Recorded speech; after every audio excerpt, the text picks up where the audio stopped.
इनकलाब दोस्तों, इनकलाब जिंदाबाद। हम जिस बात पर जिस के ऊपर चर्चा करने जा रहे हैं आज, वो सोचने और समझने की और दिमाग लगाने की आवश्यकता है।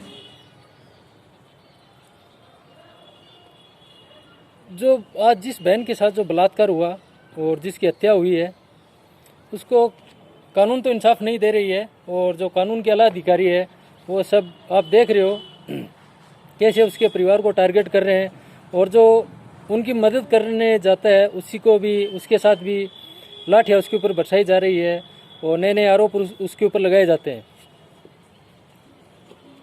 यानी कोई भी वो मान लो कि जो सही बंदा है उनके लिए लड़ रहा है, उसके ऊपर लाठियाँ पड़ रही है, लाठियों से उसको पीटा जा रहा है, अत्याचार हो रहा है, जेलें भेजे रहे हैं।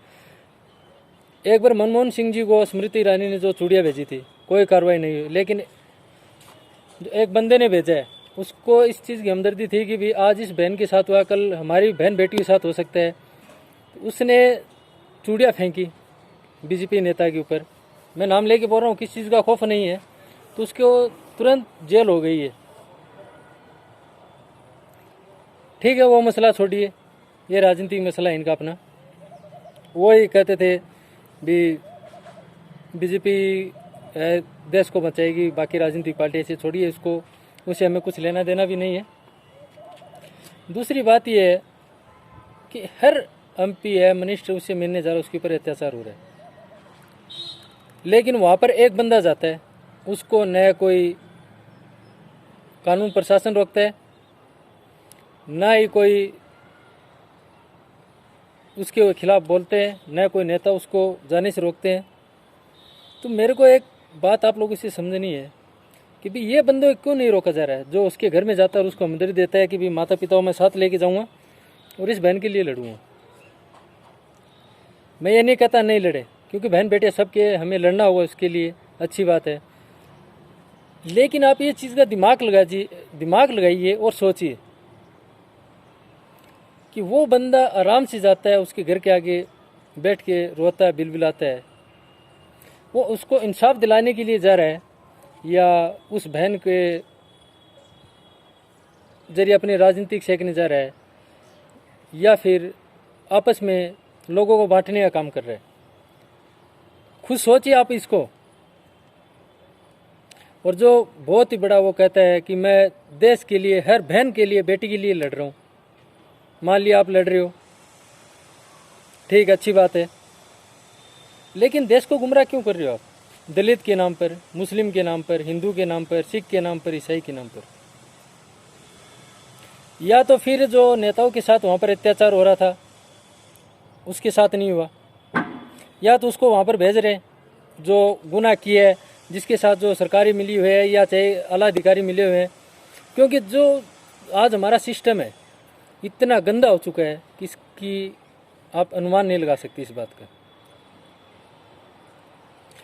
दूसरी बात, अगर भी कोई अधिकारी है नीचे स्तर पर, जो मान लो आला अधिकारी, वो तो है, नीचे का जो अधिकारी है, कांस्टेबल है और है, वो अगर अपनी ईमानदारी से ड्यूटी निभाना चाहता है तो उसको ये लोग ऊपर बैठे अधिकारी लोग हैं, नेता लोग हैं, उसको वो अपनी ईमानदारी नहीं दिखाने देते, ना उसको ईमानदारी से ड्यूटी करने देते। ये सिस्टम इतना भ्रष्ट हो चुका है कि हम लोग अगर सोचें तो उसकी सोच भी कम पड़ जाएगी। दूसरी बात ये है कि आज हमारे देश में आईएएस है, आईपीएस है, बड़ी बड़ी पोस्टों पर है, उसके अंदर क्या जो कोई गरीब है, नीचे का जो परिवार से बंदा है, वो अच्छी मैट्रिक लेके आता है, यानी अच्छे नंबरों से वो वहाँ तक पहुँचने की कोशिश कर रहे हैं, लेकिन उसको पहुँचने नहीं देते। वहाँ पर वही लोग पहुँचते हैं जिसके पास या तो अच्छा पैसा है या फिर नेताओं के साथ जिसकी गांठ साँठ है। अगर जब तक सही तरीके से कोई चीज़ का फैसला नहीं होगा, चाहे वो सिस्टम हो और चीज़ को चलाने वाले हो, आज अभी लगातार घटनाएं बढ़ती जा रही है। एक घटना को छुपाने के लिए हजारों घटनाएं करेंगे। वो कहा होता है ना, बुजुर्ग कहते थे एक झूठ बोलेंगे तो उसके लिए 100 झूठ बोलना पड़ता है, इससे अच्छा हम इंसान झूठी क्यों बोले। लेकिन इनको अपनी खुशी चाहिए, उनको अपनी खुशी चाहिए, बाकी इनको न देश से मतलब है, न हिंदू से मतलब है, न सिख से, न ईसाई से, न मुस्लिम से, उनको किसी से मतलब नहीं। और दूसरी बात ये रही, आप लोग कहते थे बीजेपी हमारी पार्टी है, तो आज किसी भी समाज को आप देख लो, एक बंदा बता दो ये सुखी है, चाहे कांग्रेस हो चाहे बीजेपी हो। मैं किसी पार्टी को समर्थन नहीं कर रहा हूँ। कांग्रेस है तो वो भी ऐसा ही गंदा गेम खेलती है, बीजेपी है वो भी ऐसा ही खेल रही है, और जितनी पार्टियाँ सब अपनी खुशी के लिए, किसी को मरवाने के लिए, किसी भी हद तक गिर जाती है, उनके लिए कोई मायना नहीं है, किसी के लिए हमदर्दी नहीं है, उनको सिर्फ अपनी राजनीतिक रोटियां सेकनी है। हम लोग वो खबरें निकाल के लेके आते हैं, हमारा एक ही मकसद है इनकलाब संगठन का। इनकलाब संगठन कोई संगठन नहीं है, ये एक जागरूकता लाना, आपस में इंसानियत को बढ़ावा देना, और जो नफरत बोते हैं उनसे हमें दूरी बनाने का एक संदेश देता है इनकलाब। अब आपको खुद को इस चीज़ को सोचना है कि आपको किस तरीके से, आपको कौन सी गाइडलाइन आपको करना है जिससे आप भी सेफ रहो, आपकी फैमिली भी सेफ रहे, आपकी जो बच्चे हैं वो भी सही रहे, और उनकी तरफ कोई दरिंदा अगर आंख उठा के देखे तो उसको 4 बार सोचना पड़ेगा। अगर वो कब होगा तब हम सब एक साथ खड़े होंगे। यह मत सोचो हिंदू की बेटी है, मुस्लिम की बेटी है, सिख की है या ईसाई की, यह सोचो हिंदुस्तान की बेटी है, पूरे देश की बेटी है, पूरे देश की बहन है। अगर हमें इस मुकाम को हम लोग हासिल कर लेंगे एक संगठन में बंध के, तो उस टाइम हमको किसी की भी औकात नहीं कि हमारी तरफ कोई बुरी नज़र डाले या हमारे परिवार की तरफ कोई बुरी नज़र डाले। जिस दिन हम लोग इस सिस्टम को ख़त्म कर देंगे, या हिंदू मुसलमान की जो राजनीति है उसको ख़त्म कर देंगे, उस दिन देश भी मजबूत है, हम भी मजबूत है। आज के युवाओं से मैं एक ही बात बोलना चाहता हूँ, ये आपकी बुज़दिली, आपकी कमज़ोरी, ये आपको एक दिन इतने दलदल में फंसा देगी कि आपको कोई भी नहीं दिखेगा, न बचाने वाला आएगा न कोई मदद करने वाला आएगा। आज आपकी मदद के लिए अगर कोई खड़ा है, अगर आपके हक के लिए बोलता है, तो आपका पहला दायित्व बनता है कि उसके साथ खड़ा होना, आप उसके साथ खड़ा रहना, मजबूती से उसको सही ढंग से समर्थन करना। जो कोई समाज के नाम पर संगठन बना रहे हैं, धर्म के नाम पर बना रहे हैं, तो मैं आपसे एक ही बात बोलना चाहता हूँ कि ये इनको न आपसे मतलब है न समाज से मतलब है। उनको मतलब एक ही है, आपके बीच में जहर घोलना और नफरत सिखाना। ये कोई आपको आज तक एक भी किसी संगठन ने ये बोला है भी आप जातिवाद मत फैलाओ, एक दूसरे को टारगेट मत करो, या हम लोग पूरे देश को लेके साथ में चल रहे हैं। एक भी संगठन का नाम बता दो आप, मैं इनकलाब को छोड़ दूंगा, ये ना आगे बढ़ाऊंगा, यहीं पर इसको ख़त्म कर दूंगा। एक बंदे नाम बता दो कि जिसने आपको ये आज तक बात बोली है भी आप लोग आपस में हिंदू मुस्लिम मत करो, सब एक साथ खड़े हो जाओ। एकता में ही सबकी ताकत है। हमारा मकसद है सबको एक साथ लेके चलना, सबको मजबूत करना, देश हित में सोचना और युवाओं के लिए सोचना खास तौर से, और किसान। यह सारा मैटर है किसान के बिल को दबाने के लिए, किसान को कमज़ोर करने के लिए। जितनी भी आज हत्याएं हो रही है वो सिर्फ उनका एक ही मकसद है कि खास तौर से यह अत्याचार बढ़ेंगे तो पीछे की जो घटनाएं उसको ये भूल जाएंगे। जो किसानों के साथ जो अत्याचार हुए, बॉर्डर पर हमारी सेना के साथ जो अत्याचार हुआ, किसानों के बिल को उठा दिया। और किसानों के बिल को उठाने वाला हकीकत के अंदर किसान सही ढंग से उसके अंदर थे नहीं, क्योंकि उसके अंदर सिर्फ जो असली किसान थे, जो मेहनत करके खाने वाला किसान था, वो इस आंदोलन में थे। लेकिन इसमें आग लगाने वाले वो लोग थे जिनको किसान का मतलब भी पता नहीं है कि किसान क्या होता है, खेती क्या होती है। उनका सिर्फ मकसद ये था किसानों को भड़काए और हम लोग जिस पार्टी से जुड़े हुए हैं उसको मजबूत करना और उसको गद्दी पर बिठाना। वो सिर्फ अपने घर को मजबूत करना और अपने बच्चों का भविष्य बनाना। उनको ना किसान से मतलब ना देश से मतलब है। अब आप खुद को ये समझदार हो, इतने लोग, आपको खुद को समझना है कि आप जो कदम उठा रहे हो, जो आपको बहका रहे हैं धर्म के नाम, समाज के नाम, पहले तो इन सबको बाइकआउट करना होगा। और दूसरी बात यह है कि आप जब तक इन लोगों के साथ जुड़े रहोगे, ये लोग आपको ऐसे मरवाते रहेंगे, ऐसे आपको टारगेट करते रहेंगे, जिससे आपको कोई भी बचाने वाला नहीं है और ना कभी कोई बचाने वाला आएगा। अगर बचाने वाला आएगा तो वो आपकी मदद के बगैर आपको भी नहीं बचा सकते। आप खुद उसकी मदद करो तब वो आपको बचाएगा। कहीं पर भी देख लो आप, आज तक कोई राजनीतिक नेता है किसी ने आज तक बोला भी आप जातिवाद मत करो। उनका मकसद ये है कि जातिवाद जितना फैलेगा उतनी हमारी कुर्सी मजबूत होगी, हमारा वोट बैंक मजबूत होगा। लेकिन आप ये नहीं सोचते हैं कि जिससे हम लोग जातिवाद फैला रहे हैं हमको क्या फ़ायदा है, हमारा उसमें नुकसान है।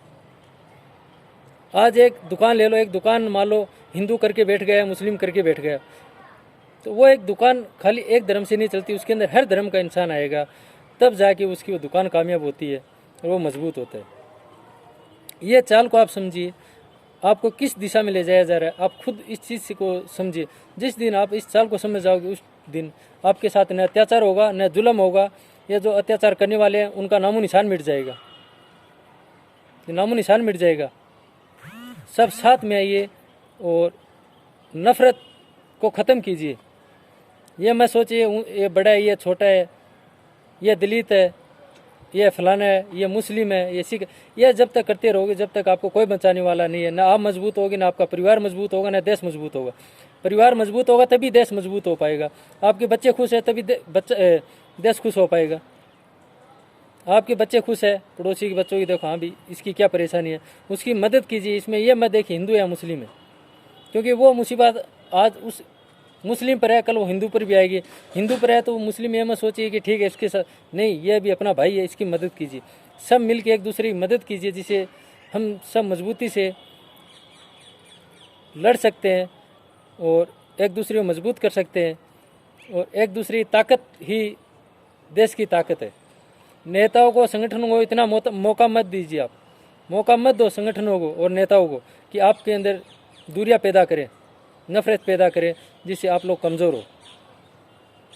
और हमसे अगर जुड़ना चाहते हो, क्यों, हमारा एक ही मकसद है, देशवासियों को एक साथ लाना, एक धागे में पिरोना, सबको एक साथ लेके मजबूती से हमें जो आज अत्याचार हो रहे हैं उनके खिलाफ लड़ना। इनकलाब का ये मकसद है। ये किसी धर्म या जाति को नहीं मानता है, ये सबको एक साथ लाना चाहता है। अब ये आपको तय करना है भी आपको किधर जाना है।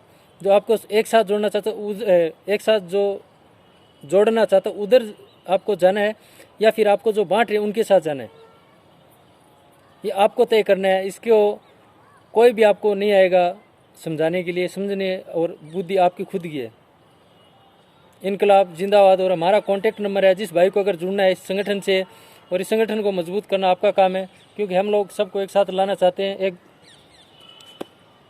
इस देश को फिर से सोनी चिड़िया हम तभी बना पाएंगे जब सब एक साथ जुड़ के आएंगे और ये जो बेईमान लोग हैं इनसे लड़ पाएंगे।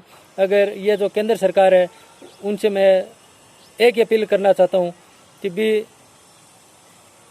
जो भ्रष्टाचार नेता है, जो आपस में नफरत फैला रहे हैं, केंद्र सरकार से एक ही विनती है, इनके खिलाफ चाहे कांग्रेस का हो, चाहे बीजेपी का हो, चाहे आम आदमी पार्टी का हो, चाहे सपा का हो, चाहे बसपा का हो, चाहे भारतीय नेशनल लोकदल का हो, चाहे जेजेपी का हो, चाहे अकाली दल का हो, किसी भी पार्टी का भी हो, किसी भी धर्म का, उसके ऊपर सख्त कार्रवाई करे और जो भ्रष्ट लोग हैं उसके ऊपर तुरंत कार्रवाई करे। अगर इन केंद्र सरकार में इतना दम है तो चैलेंज करता हूँ, केंद्र सरकार में दम नहीं है इतना कि उनके ऊपर कोई कानूनी कार्रवाई करे। चैलेंज करता हूँ मैं, इनकलाब संगठन जो इनकलाब है आपसे चैलेंज करता है, एक को भी बता दो आप लोग कि आपने इसके ऊपर कार्रवाई की है। सब के सब एक थाली चट्टे बट्टे हो, लोगों में नफरत फैलाना और अपना फ़ायदा निकालना। इनकलाब जिंदाबाद। जय हिंद, जय भारत, जय जवान, जय किसान। और हमारा कॉन्टैक्ट नंबर है 7425878589। दोबारा सुन लीजिए, 7425878589।